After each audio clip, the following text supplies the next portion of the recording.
All right, let's talk about one of the most elusive, mind-bending figures in the entire Warhammer 40K universe. Not a Primarch, not a Space Marine, not even someone most citizens of the Imperium would recognize by name. And yet, without him, the Imperium as we know it would never have survived. I'm talking, of course, about Malcador the Sigillite. Now, here's the thing. When most people think of Malcador, they picture this gaunt old man in tattered robes, standing silently beside the Emperor, always in the background, always watching. But if that's all you see, you're missing the whole story. Malcador wasn't just the Emperor's right hand, he was his mirror, his weapon, his contingency plan. And if you believe some theories, something even more ancient and terrifying than the Emperor himself.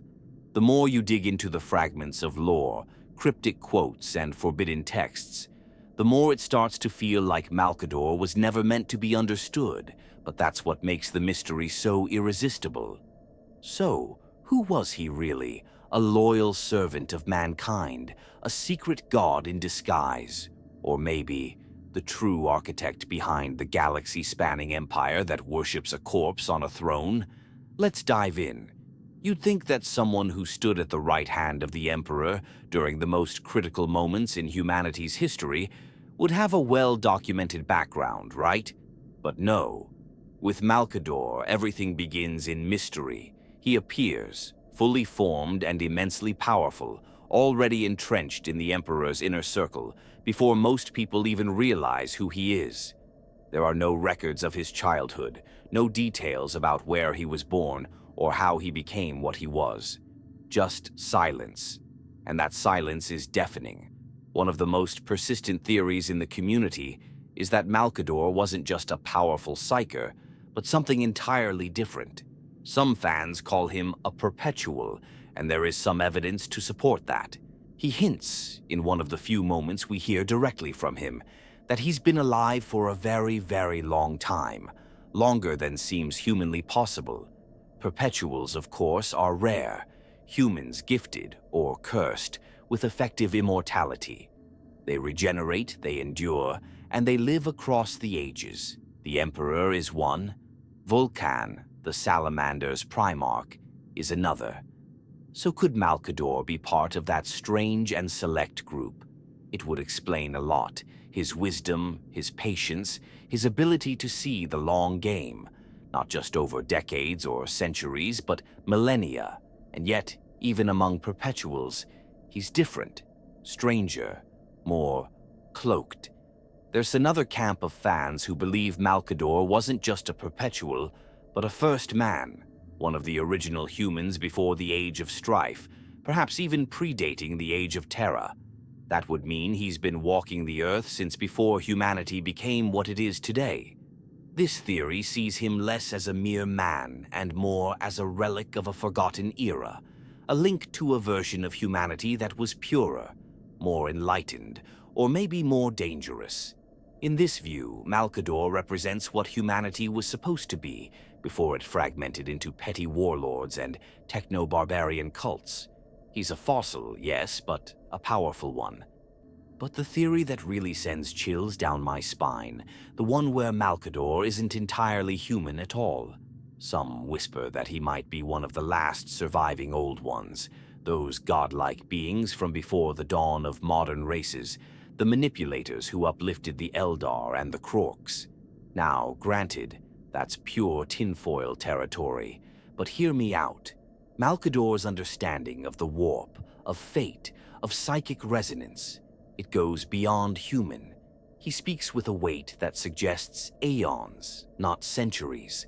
And the way he moves through the political and metaphysical realms of the Imperium, it feels less like someone navigating systems and more like someone who helped design them. Some versions of this theory soften the claim, saying he might not be an Old One himself, but rather a hybrid, or someone blessed or cursed by their legacy. Maybe he was the result of some ancient experiment, or maybe he found knowledge he shouldn't have. Either way, there's a growing sense among fans that Malcador is not what he appears to be. There's just something off, like a puzzle piece that almost fits but doesn't quite. Then there are those who suggest that he is a psychic construct, something made by the Emperor himself, a shadow echo, an extension of the master of mankind's will. It would explain their uncanny connection and how Malcador seems to always know what needs to be done, often without direct orders. But there's a sadness in that idea too.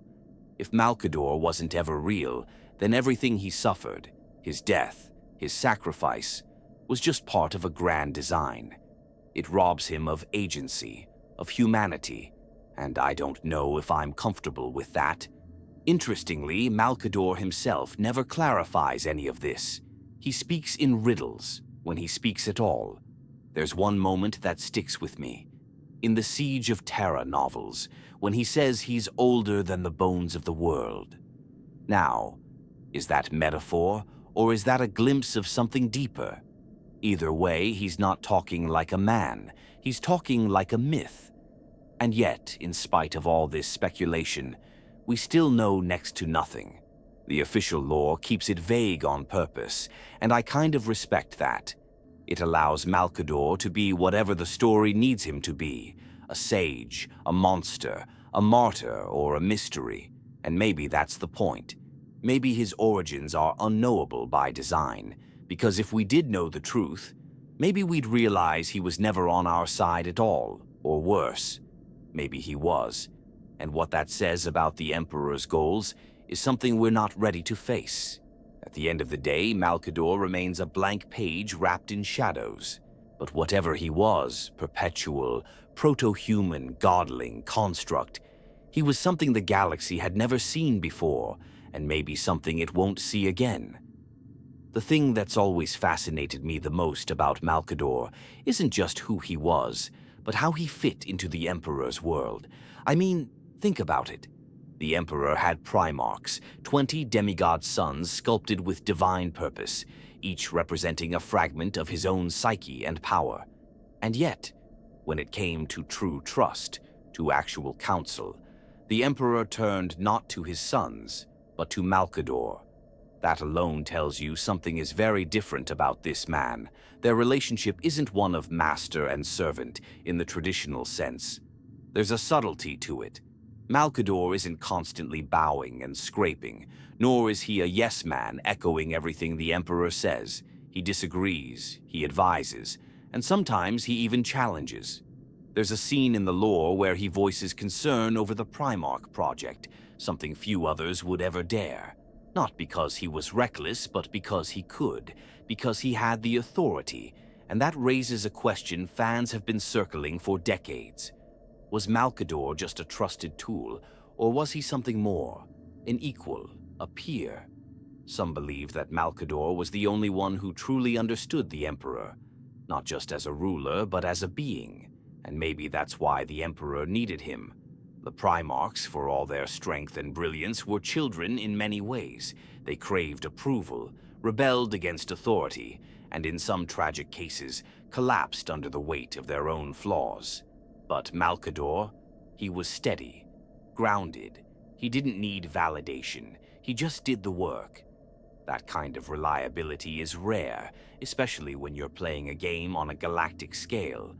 There's this fan theory I love. It's not canon, but it sticks with you. The idea is that Malcador and the Emperor were the last survivors of an ancient cabal, perhaps even the final two remnants of some proto-human order that predated the Imperium by millennia. In that reading, they're not just allies, they're the last brothers standing in a world they once tried to save.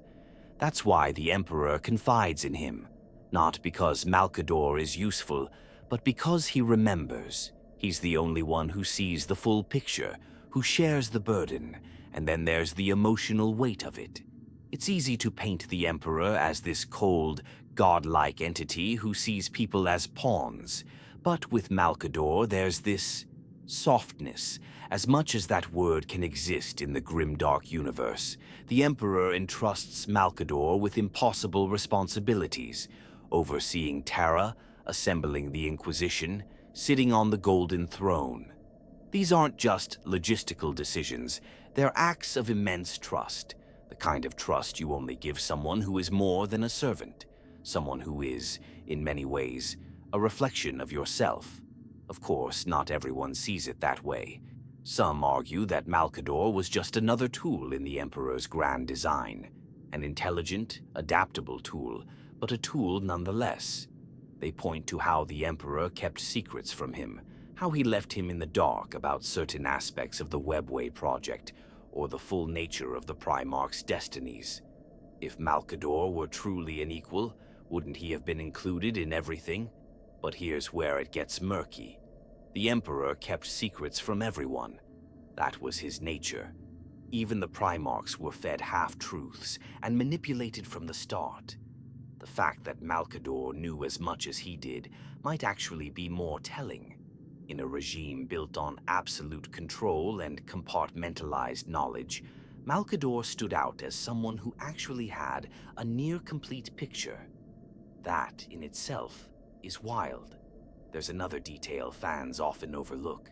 Malcador was one of the few who called the Emperor by name, an act so rare and significant that it's been debated endlessly. Was it a sign of intimacy, arrogance, or a shared history deeper than we can guess? Either way, it was a line that no one else dared cross. And the Emperor never punished him for it. Their bond also had a practical edge. Malcador was the Emperor's fixer. When things got too messy, too tangled in politics, psychers, or metaphysics, Malcador stepped in. He made the hard calls, took the blame, bore the weight. There's a quote from him that always gives me chills. "I will be the monster if that is what you need me to be." That's not the voice of a servant. That's the voice of someone who understands the stakes at the deepest level and accepts them fully. It's tempting to think of Malcador as a shadow, always lurking just behind the throne. But I don't think that's accurate. He was the throne in many ways. While the Emperor was out waging wars and crafting divine plans, Malcador kept the gears turning. He was the administrator of humanity's ascension, and that's no small role. So, was he an equal? I think yes.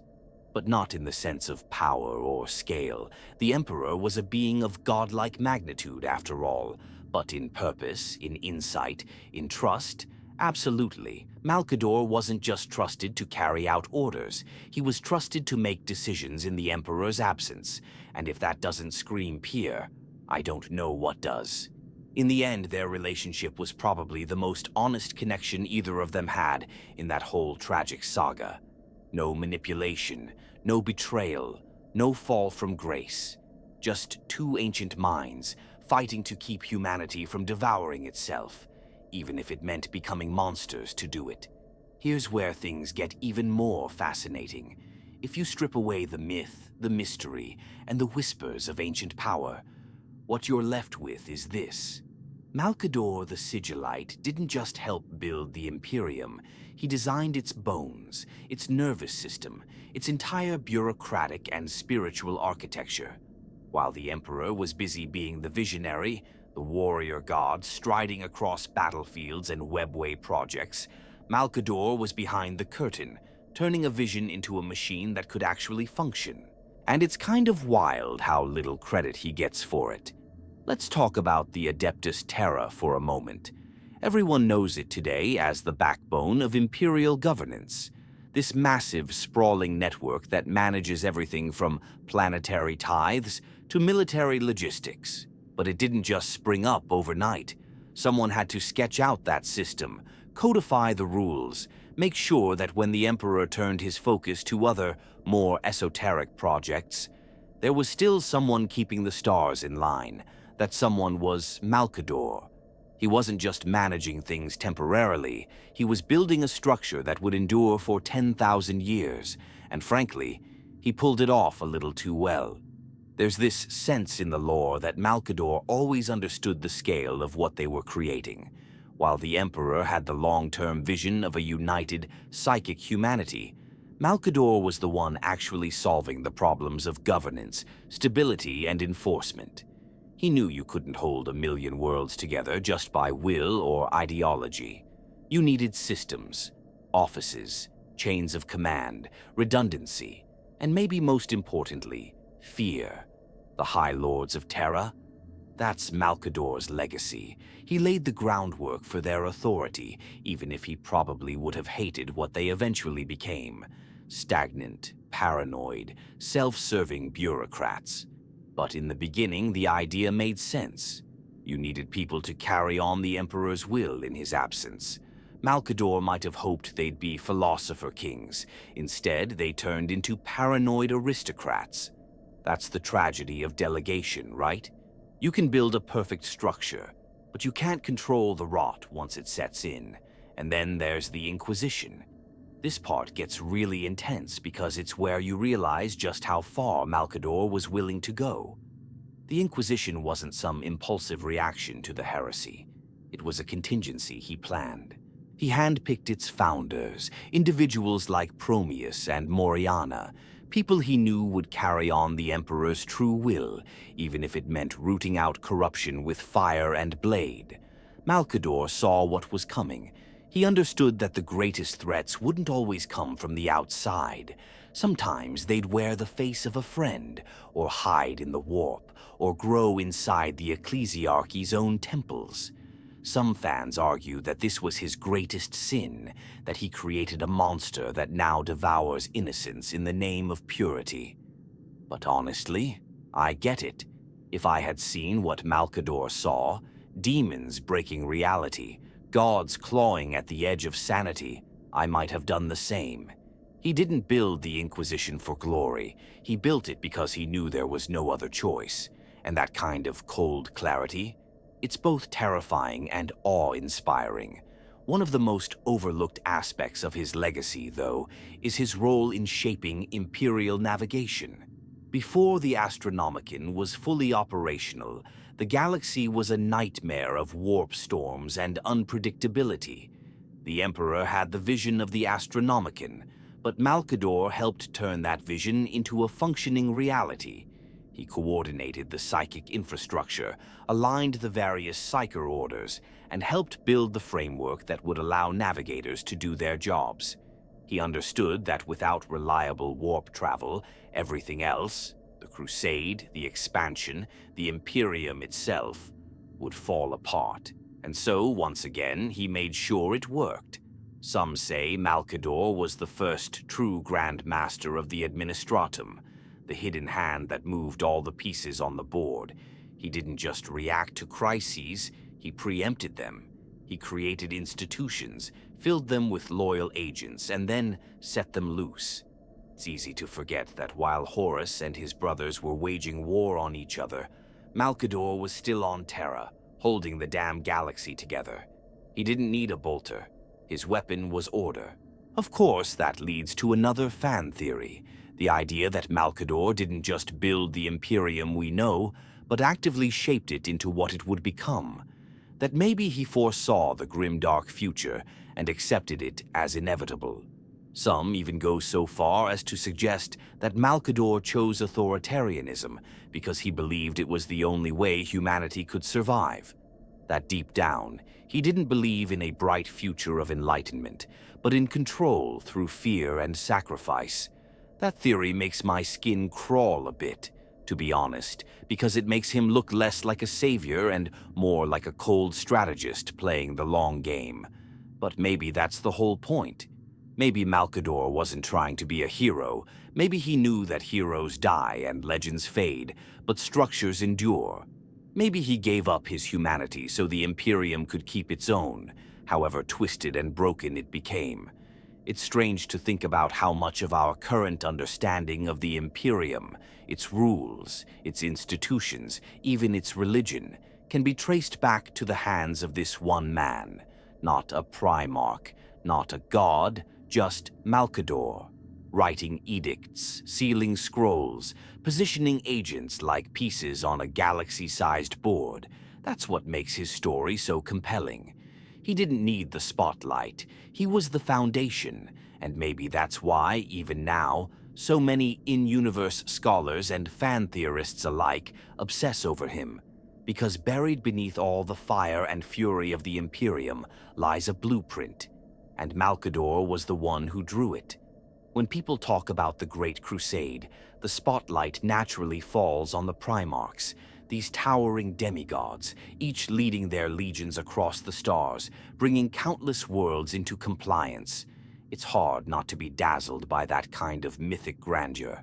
But while Horus and Gilliman and the rest were out there conquering, there was someone else ensuring that the Imperium didn't tear itself apart from the inside.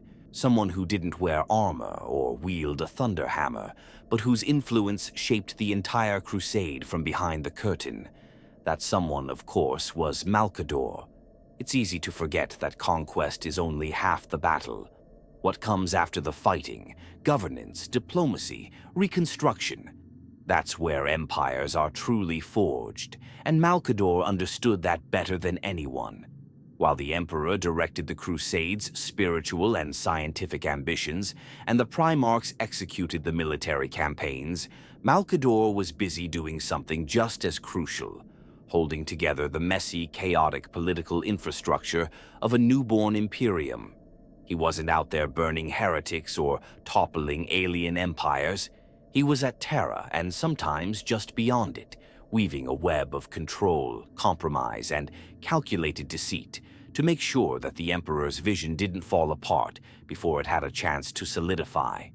He had to work with planetary governors, Mechanicum officials, rogue traders, and, yes, even the Primarchs themselves, each with their own agendas, egos, and power bases. And you better believe that wasn't easy. The Primarchs might have been created to be loyal, but that didn't mean they were obedient. They were competitive, prideful, and sometimes outright rebellious.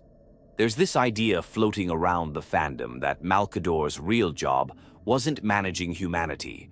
It was managing the Emperor's sons, and honestly, it checks out. Take Lorgar, for instance. The moment his religious tendencies started bubbling up, who do you think was there to remind the Emperor of the dangers of unchecked zealotry? Malcador. Or at least, that's what many fans believe.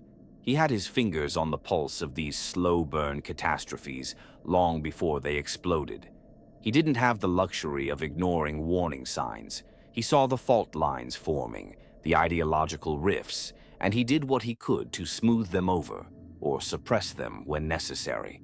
And then there's his role in the unification of Terra and the early dealings with Mars. People forget just how tense those negotiations were. The Emperor needed the Mechanicum, but the Mechanicum had their own gods, their own cults, their own horrifying ideas about technology and divinity. Somehow a deal was struck, and while the Emperor gets the credit for the Treaty of Mars, it's not hard to imagine Malcador being the one who actually brokered the terms behind the scenes, drafting compromises, threatening consequences, twisting just enough arms to make the pieces fall into place. He wasn't a warmonger, but he knew how to play the game of power. In fact, I'd argue that Malcador was the only one in the early Imperium who understood just how dangerous politics could be. Not just among human factions, but among ideologies, traditions, and belief systems that couldn't easily coexist. He wasn't afraid to lie, to bribe, to threaten, and that's what makes him both brilliant and kind of terrifying. He had this uncanny ability to do exactly what needed to be done, even if it meant walking a line so fine you couldn't tell if he was still on the side of righteousness. But there's a cost to that kind of work. Fans often debate whether Malcador lost something of himself during those years, whether in trying to maintain control, he had to bury parts of his own conscience. There are rumors, never confirmed of course, that he sanctioned silent purges within the imperial bureaucracy, that he allowed certain rebellions to simmer just long enough to justify tighter control, that he let entire populations suffer so the broader machine could keep running smoothly. It's all speculation, but in the grimdark universe of Warhammer, where morality bends under the weight of survival, it doesn't seem out of character.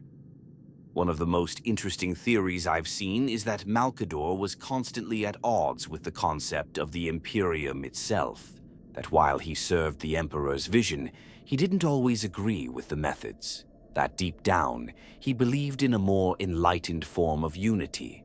one based on knowledge and reason rather than fear and violence. And yet, when push came to shove, he still enforced the Emperor's will, not because he loved tyranny, but because he saw no alternative.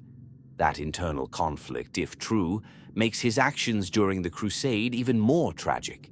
He might have been trying to build something better, but found himself laying the foundations of a nightmare instead. What's undeniable is that Malcador was a master of manipulation, but not in a cartoonish, villainous way. His manipulations were subtle, elegant. He didn't bark orders or throw his weight around. He whispered in the right ears. He planted ideas. He made people think they were making their own decisions.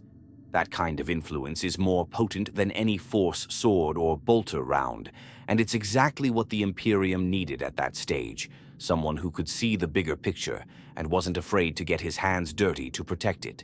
And the truth is, we'll never know the full extent of his involvement. Malcador operated in shadows, and those shadows were deliberate.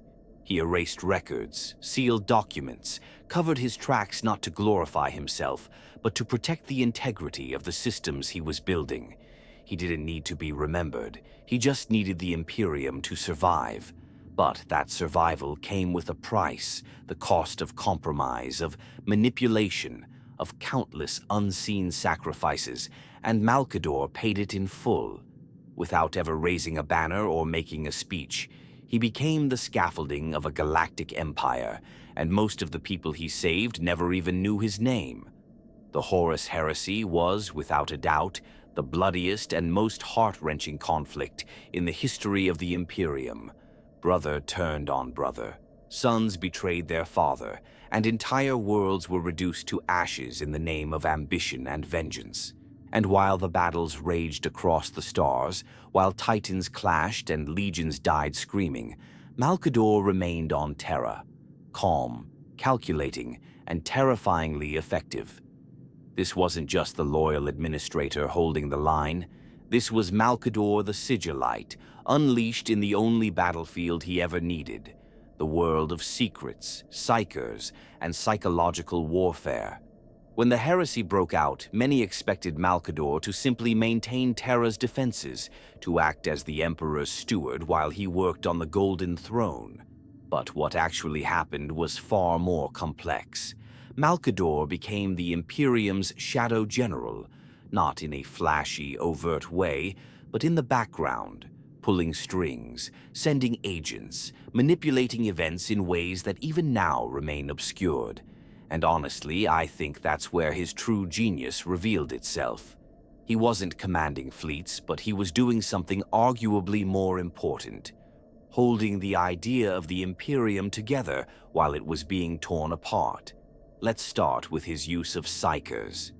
During the heresy, humanity's psychic potential was still an unpredictable force, raw and often dangerous. And yet, Malcador saw opportunity in that chaos. He gathered hundreds, maybe thousands of psychers, some trained, many not, and forged them into a secret weapon. The Scholastica Psychana was his creation, a precursor to the modern-day Astra Telepathica, but its roots were drenched in desperation. He pulled these individuals in, molded them, used them as tools, not just for communication or combat, but for something deeper: spying, counter-subversion, disinformation campaigns. He understood that psychers could see through lies, read intent, even influence the minds of traitors before they struck. There are accounts, fragmented and scattered, that suggest Malcador didn't hesitate to sacrifice these psychers when needed. They were resources, weapons, batteries to be burned if it meant gaining an edge against the War Master. And yes, that sounds cold. But when you're trying to stop a civil war that threatens to collapse an entire species, mercy becomes a luxury you can't afford. I've seen fans argue that Malcador became too comfortable with these sacrifices, that he crossed a line from pragmatist to monster. And maybe they're right, but part of me wonders if he ever had a choice. Then there's the way he handled the loyalist forces. Malcador didn't just support them, he directed them. He sent cryptic orders, funneled information, and in some cases, deliberately withheld key facts to keep things from spiraling even further out of control. It's said that he manipulated Dorn into certain defensive strategies, not because they were tactically perfect, but because they served a longer-term purpose, buying time for the Emperor to complete his work beneath the palace. That's the kind of thinking that gets people killed, and he knew it. But perhaps the most haunting example of Malcador's ruthlessness during the heresy was what he did to Terra itself.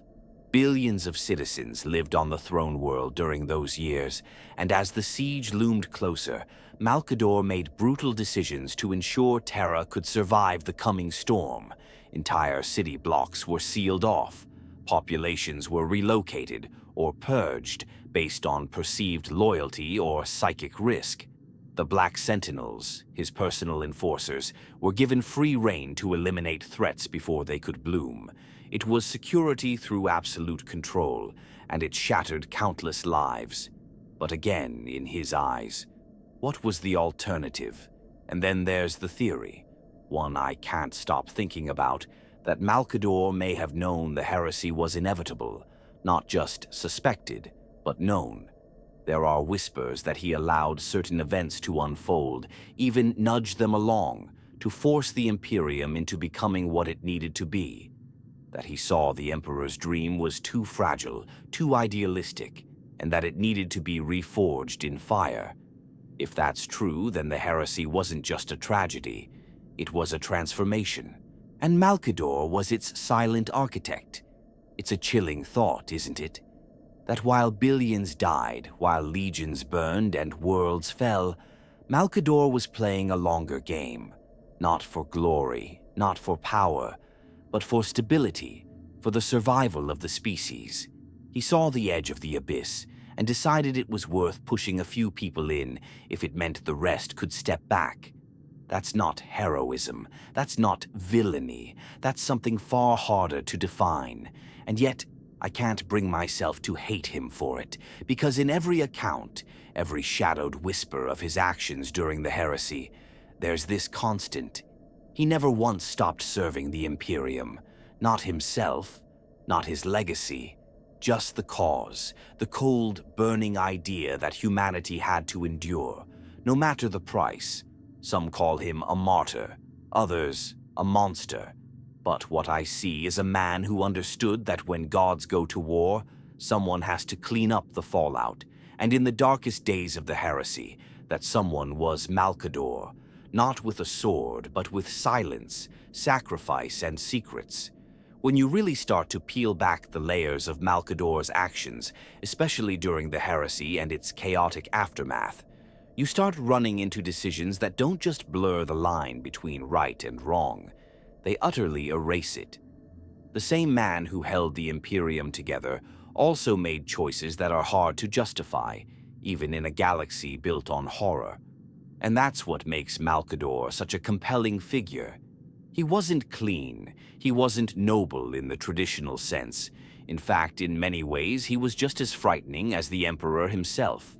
Maybe even more so because his monstrosity wasn't wrapped in divine distance. It was human, coldly, terrifyingly human. Let's talk about the forgotten powers he toyed with. There are fragments of lore, barely acknowledged in canon but whispered about in fan circles, that suggest Malcador had access to knowledge even the Emperor had buried. Ancient texts from the dark age of technology, fragments of Zeno's grimoires, psychic rituals that predated the Imperium by tens of thousands of years. And he didn't just study them, he used them, quietly, efficiently, with terrifying precision. Some say he kept entire vaults beneath the Imperial Palace, filled with things that were never meant to be remembered, let alone touched. Warp-mapped star charts, techno-arcana fusions, even bound demon fragments. Not out of curiosity, but because he believed he needed every possible tool to win the coming war. That kind of pragmatic desperation, using the very powers the Imperium would later outlaw completely, puts him in a moral gray zone most characters never touch. The irony, of course, is that he helped lay the foundations for the Inquisition, an organization that would burn others alive for even hearing of the things he once wielded. And that raises the uncomfortable question: was Malcador the exception because he was trusted, or because he was necessary? Did he break the rules because he could, or because the rules didn't exist until he wrote them? And then there are the Purges. The Purges, entire proto-orders of psychers, scholars, and even loyalist factions were wiped out under his command, often in the name of stability. There's the story of the Disciples of the Unseen Path, an early psyker collective that had pledged itself to Malcador's guidance. They vanished overnight. Official records say they were destroyed by chaos infiltration, but some fan theories suggest Malcador himself gave the order, afraid they'd grown too powerful, too independent. It wasn't about corruption, it was about control, and when that control slipped, he didn't hesitate to pull the trigger. That's the side of Malcador people don't like to talk about. The one who chose cold efficiency over loyalty, secrecy over transparency, silence over redemption. But it's there, baked into every action. He didn't just fight chaos, he studied it. He understood that the warp couldn't be ignored. It had to be mapped, watched, engaged. There's a deeply disturbing theory that he may have even allowed certain minor demonic incursions to occur under controlled circumstances, just to test response protocols or to study how they operated. If that's true, then it means he was willing to gamble with lives on a scale that makes your skin crawl. And yet, somehow, you can almost understand it, because this was war on a scale beyond comprehension. There's also this creeping suspicion among some fans that Malcador didn't just fight against the ruinous powers, he spoke with them. Not out of corruption, but diplomacy. It sounds insane at first, but the logic is seductive. If the gods of the warp are ancient, sentient energies driven by thought and emotion, wouldn't it make sense to try and understand them? Maybe even negotiate with them. Not to surrender, but to delay, to mislead, to manipulate them the way he manipulated everyone else. It's a theory with no hard proof, but the implications are terrifying. What if the reason Malcador burned out on the Golden Throne wasn't just because he was powerful, but because he was tainted? And that brings us to the big comparison. Was Malcador as terrifying as the Emperor? On the surface, no. The Emperor was a being of raw psychic supremacy, a force of will so overwhelming that people mistook him for a god. Malcador was a man, but that's the thing. The Emperor had to be above morality. He couldn't afford weakness, couldn't waste time with empathy. But Malcador chose to make those same kinds of decisions without the excuse of godhood. That's what makes him so haunting. He saw the consequences, he felt the weight, and he still did it. In some ways, that makes him more dangerous, because if Malcador, a man with a soul, could justify those actions, then it means anyone could. He was the blueprint for the Inquisitor who turns on a planet to save a sector, the proto-model for the High Lord who sacrifices billions for the greater good. He wasn't corrupted by chaos, he was corrupted by necessity, and maybe that's the scariest thing of all, and yet, I can't bring myself to fully condemn him, because someone had to make those calls. Someone had to be the one who looked into the warp and didn't flinch. Malcador was that someone, not because he was fearless, but because he understood fear better than anyone. He didn't want to become the monster. He just knew someone had to play the part, and so, piece by piece, decision by decision, he built himself into something the Imperium needed, whether it wanted it or not. Was he a monster? Maybe. Was he the last light in a galaxy falling into shadow? Maybe that too. That's the tragedy of Malcador. He didn't become what he was out of ambition or madness. He became it out of love. Love for humanity, twisted and scorched as it might have been. And that's what makes him one of the most terrifying figures in all of Warhammer. Not because he was evil, but because he was right. There's this unspoken assumption in Warhammer lore that psychers, no matter how powerful, are ultimately at the mercy of the warp. The Imperium is chaos incarnate, raw, emotional, violent, and utterly untamable. Even the Emperor, for all his might, walks a razor's edge when it comes to mastering it. So when you hear that Malcador was one of the most powerful psychers to have ever lived, it's natural to assume he was just riding that same storm. Skilled, sure, but still just another mortal trying to tame a tide meant for gods.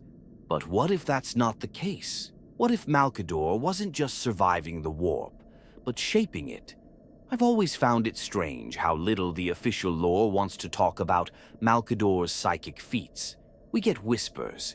He stood in for the Emperor on the Golden Throne. He guided fleets with his mind. He moved through warp storms like they were mist.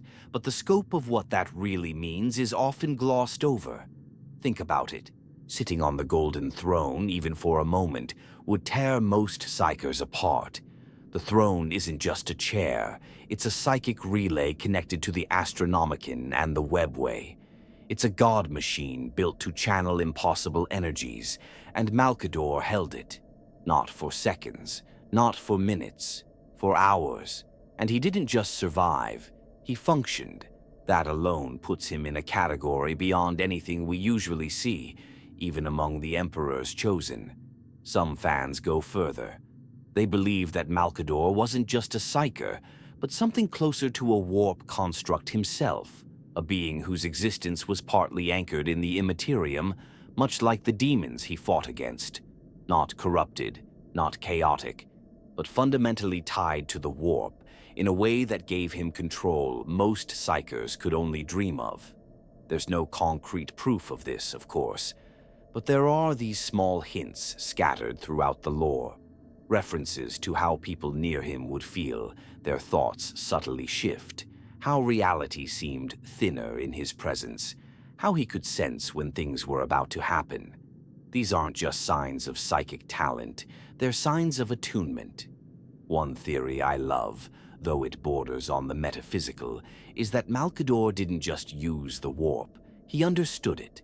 Not as a weapon or a threat, but as a language. While most psychers lash out with brute force, bolts of fire, psychic screams, Malcador was more like a poet or a surgeon. He moved through the warp with purpose, not violence, and maybe that's why he was so dangerous, because he didn't fear the warp the way others did. He listened to it, and in listening he learned its secrets. There's even speculation that he was able to construct psychic barriers and illusions so subtle even the demons couldn't detect them, that he could cloud the perceptions of warp entities, not just humans, that he built entire mental mazes in the minds of his enemies, traps that would unravel over days, weeks, even years. These sound like tall tales, but in a setting where the line between thought and reality is paper-thin, is it really that far-fetched? And then there's the idea that he may have been able to see through the warp, not just glimpses, but full, multi-dimensional visions of potential futures. Like the Emperor, Malcador might have glimpsed branching timelines, alternate outcomes, and fates that could be twisted with the smallest nudge. That's the level we're talking about here. Not just psychic attacks, but reality manipulation. Some fans believe that his quiet demeanor wasn't stoicism. It was restraint, that at any moment he could have torn holes in the fabric of the warp, but chose not to, because he knew the cost. It also makes you wonder, how much of what happened during the heresy did Malcador allow because he saw it coming? Maybe he wasn't just reacting to events. Maybe he was orchestrating probabilities, subtly influencing the warp to ensure certain outcomes, not because he had absolute power, but because he understood how to tilt things just enough. If that's true, then his connection to the warp isn't just impressive, it's terrifying. But this brings us to the dark side of that power, because to work so closely with the warp, to know it so intimately, is to risk being changed by it. And while Malcador never fell, you have to wonder what it cost him. He was never the same after sitting on the throne. He burned out. Not just physically, but psychically, like someone who had walked too far into the fire and carried the scars inside. Maybe he saw things, truths about the warp, about the Emperor, about humanity itself, that broke something in him. Maybe that's why he always seemed so tired, so hollow. Not because he was weak, but because he had seen too much. There's this idea that Malcador, in his final days, wasn't even fully present anymore. That part of him had already slipped into the warp, existing as a ghost or a shadow, whispering back to the material world through dreams or intuition. It's the kind of theory that makes you pause and re-examine everything he did. Was he still human by the end, or was he becoming something else? Something between the warp and the real, something that might still linger just beyond the veil. What I love most about these theories isn't that they try to turn Malcador into some invincible super being. It's that they treat his power as quiet, as precise. Not a hammer, but a scalpel. And in the world of Warhammer, where everything is exaggerated and brutal, that kind of subtlety feels almost divine, or at least as close to divine as a mortal mind can reach without breaking. So, was he just a psyker? No, I don't think so. I think Malcador was something rarer, a man who didn't just wield the warp, but who understood it, who treated it not as a curse or a tool, but as a part of reality that could be bent, not broken. And maybe, just maybe, that's why he never feared it the way others did, because he was part of it. There's a moment in every great story when the character you thought you knew finally shows you who they really are. For Malcador, that moment wasn't in a grand speech or a final battle. It was in the quiet, terrible stillness of the Golden Throne. The Emperor, shattered and broken after his duel with Horus, barely clinging to existence, had to be installed on the throne to survive. But there was a problem. The throne couldn't just be activated like a switch. It needed a conduit, a buffer, a soul strong enough to hold the raw fury of the warp at bay. Malcador knew this, and without hesitation, he sat down. It's hard to overstate how insane that act was. The Golden Throne isn't just a machine, it's a multi-dimensional crucible of psychic energy. It channels the Astronomicon, holds the webway breach closed, and anchors the Emperor's soul in real space. Even the Emperor himself is only barely able to endure it. For anyone else, even the most gifted psyker, it should be an instant death sentence. But Malcador didn't just sit on it. He held it for hours, long enough to stabilize the entire system, long enough to give the Emperor a chance to survive. And in doing so, he sacrificed everything he had left. We don't have a vivid, moment-by-moment account of what happened inside the throne room.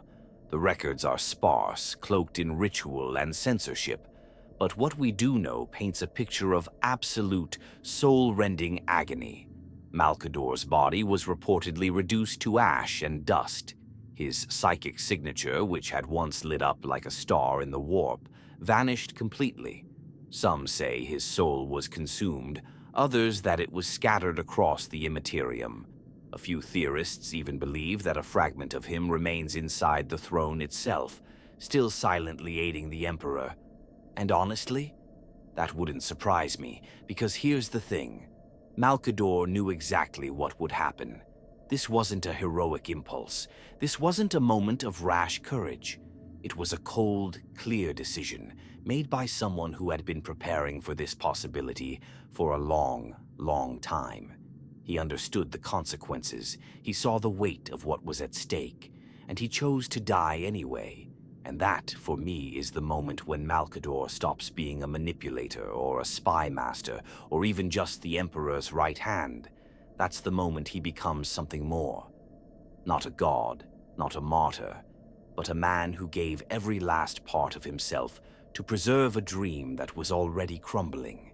He didn't die in battle. He didn't leave behind an empire carved in his image. He died alone, in silence, keeping the galaxy from falling apart for just a few moments longer.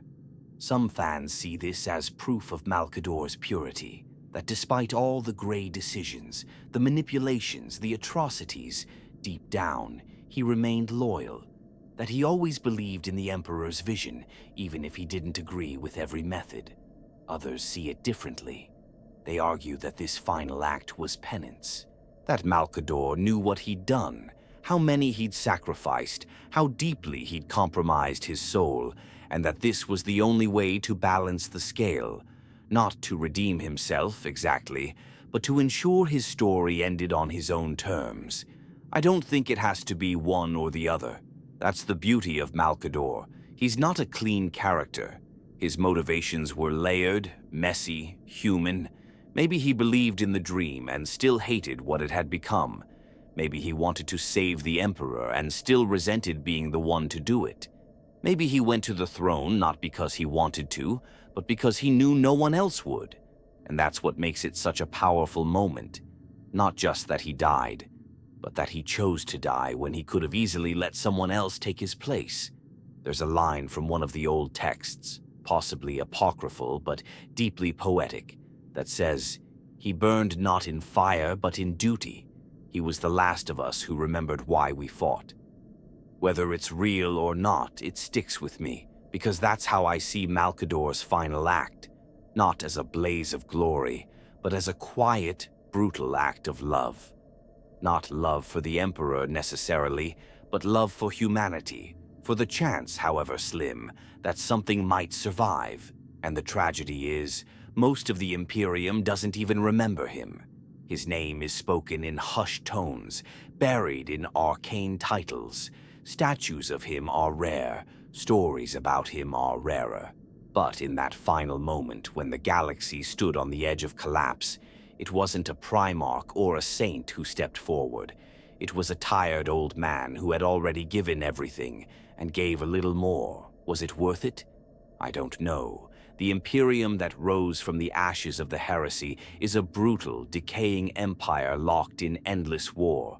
But maybe, just maybe, without Malcador's sacrifice, there wouldn't be anything left at all.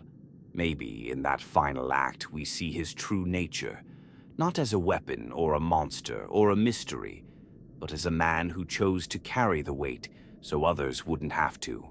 And that, in this grim and broken universe, might be the most heroic thing of all. Malcador's legacy is a strange, unsettling thing. In a galaxy that thrives on saints, martyrs, and mythical heroes, his name is whispered more than it's praised. There are no grand holidays in his honor, no cathedrals raised to his memory, no warrior cults swearing oaths in his name. And yet, everything, the entire damned Imperium, still runs on the machinery he designed. His hands are all over it. The institutions, the doctrines, the silences, the things we take for granted as the natural order of the Imperium were, in truth, engineered by a single man with a mind like a knife and a will that bent history itself. That's the paradox of Malcador. He shaped a future he knew would forget him. But forgetting isn't the same as erasing. The High Lords of Terra still operate from the foundations he laid. The Inquisition, in all its terrible glory, is still animated by his vision of vigilance. Paranoid, merciless, watching the stars for threats no one else can comprehend. And somewhere in the depths of the palace, there are still black vaults and sealed archives that only bear one name: Malcador. He's not gone. He's just behind the walls now, a presence in the structure, like the echo of someone who never really left. What's always struck me as fascinating is how differently people talk about him, depending on where they stand in the Imperium's hierarchy. For the common citizen, those lucky enough to even hear his name, he's a ghost story, a wraith who once stood beside the Emperor in the days before time, a figure too distant to love and too shadowed to fear. But for those closer to the center, for the Inquisitors, the Archivists, the Psychers, Malcador is something else entirely. He's a warning, a reminder that power must be guided, not just wielded, that secrets have weight, that the line between protector and puppet master is thinner than anyone likes to admit. There's a persistent rumor among the Inquisition that Malcador didn't just establish them, he left behind messages, not teachings, not doctrines, but literal, hidden instructions scattered across time and space. Keys, they call them. Keys to something greater. Some say they're contingency plans, protocols for when the Emperor finally dies. Others believe they're part of a resurrection effort, that Malcador foresaw the Emperor's failure and laid out a path for rebuilding something new from the ashes. And then there are the darker theories, the ones that claim Malcador left behind weapons, ideas, people, elements of himself, hidden in psychic caches or cloned in secret vaults, waiting for the right moment to re-emerge. I don't know if I believe all of that. It sounds more like hopeful myth than grounded lore. But what I do believe is that Malcador wasn't the kind of man to just walk away from the future. He planned. He prepared. Every move he made was layered with intention, and it's hard to accept that someone like that would just let go, especially knowing the state of the Imperium we live with now. Stagnant, brutal, devouring itself. Malcador had to know this was coming. The rot, the decay, the blind worship of a dead emperor, and it's hard to believe he didn't at least try to plant seeds for something better. Whether those seeds will ever bloom, that's another story. What's really chilling is the way his methods have become normalized. We don't even question them anymore. The purges, the silencing of dissent, the use of psychic torture in interrogation, the quiet erasure of those who know too much. We call it imperial tradition, but it's really Malcador's tradition. He built an empire that could survive without its god, and in doing so, he may have made sure it would never change. Some fans argue that's his greatest failure, that he created a system too rigid, too reliant on fear and silence, that in trying to preserve hope, he accidentally mummified it. But others see it differently. They say Malcador was the last man who understood the Imperium, not as it was or as it pretended to be, but as it truly functioned. He didn't sugarcoat it. He didn't pretend the bureaucracy would ever be noble. He just made sure it would work, that it would endure. And in this galaxy, maybe that's the best anyone can do. Not build a utopia, but build something that won't collapse when the next apocalypse comes knocking. There's this fan theory I adore. Completely unverified, totally speculative, but it gives me chills. The idea is that Malcador isn't dead, not entirely, that his soul, scorched and shattered by the Golden Throne, was bound into some hidden mechanism deep beneath the palace. Not alive, not conscious, but dreaming, watching, waiting for the day when the galaxy needs him again, not to rule, not to speak, but to guide, subtly, gently, like a whisper in the back of someone's mind who's about to make a decision that could change everything. It sounds like fantasy, I know, but when you look at how many crises the Imperium has survived against all odds, how many close calls have been averted at the last second, you start to wonder. Maybe there's still a shadow on the chessboard, a final hand nudging pieces when no one's looking. What Malcador left behind isn't just a legacy. It's a challenge, a reminder that real leadership isn't about glory or purity or even power. It's about burden. The willingness to carry the weight no one else will touch, and the terrifying clarity to know when that weight needs to crush someone else to keep the rest standing. In a way, the Imperium today is the greatest testament to his brilliance and his tragedy. It endures, yes, but it's hollow, joyless, afraid of its own reflection, and maybe, just maybe, Malcador knew that would happen. Maybe he accepted that his masterpiece would survive, not as a beacon, but as a fortress, cold, monolithic, eternal, a monument not to victory, but to endurance. And somewhere in that, I think he hoped, prayed even, that someone someday would find the courage to finish what he started. So, after all that, after tracing the path of Malcador through the darkest corridors of the Imperium's history, from the shadows of the Unification Wars to the blinding agony of the Golden Throne, we're still left with the same question we started with. Who was he? A god among men, a calculating monster in service of a greater good? Or was he simply the last man left standing when everyone else had either fallen or given up? The answer, frustratingly, is all of the above, and none of it. Malcador the Sigillite defies simple labels because he was never designed to fit into one. He wasn't a warrior, yet he fought wars of his own. He wasn't a saint, yet he sacrificed more than most in the name of humanity. He wasn't a tyrant, but he made decisions that would chill the blood of any moral philosopher. Everything he did, every whisper in the ear of a Primarch, every erased name, every psyker broken for the sake of terror, was part of a larger calculus. And that's what makes him so endlessly fascinating. He's not a story of heroism or villainy, he's a story of necessity. Some fans believe Malcador was the Emperor's final check, his conscience. The last human voice reminding a god why humanity mattered, but others argue the opposite. That Malcador was the one who gave up on idealism first, that he saw the failure coming before the heresy even began and started laying the groundwork for a future based not on enlightenment, but on control, that in trying to preserve the Imperium, he made it inevitable that it would become a cage. Personally, I think he was the last friend the Emperor had, the only one who wasn't built by him or blindly worshipped him, the one who chose to stay. And that choice, in a universe where loyalty is so often bred or enforced, is everything. He wasn't bound by gene seed or programmed purpose. He stayed beside the Emperor because he believed, truly believed, in something worth preserving. That belief might have twisted over time, hardened into ruthlessness, but it never vanished.